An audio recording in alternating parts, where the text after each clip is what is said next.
ngicela 30%. Cela uphendule umbuzo ntombi, ngikuthumile kadladla noma cha? Cha ungithumanga. Kodwa bangikweleta ngithi.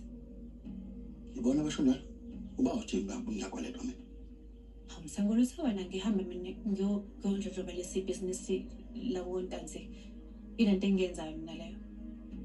Nkosazana, wena udlondlobala business hlala ekhaya.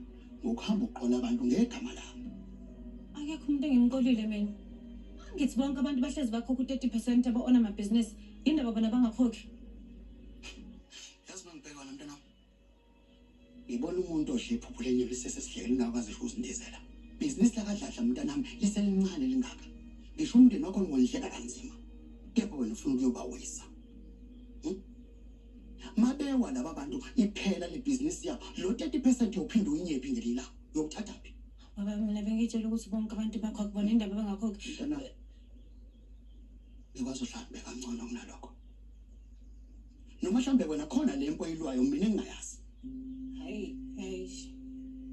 Akhumbe angaze mina bengithi mina ngihambe enyathweleni zakho. Ngiyacabanga ukuthi njengamanje le nkulumo esikhuluma la iyaqala iyagcina. Angisebenze emsakazweni ngengiphinda into yakho ukuze kushonelanga.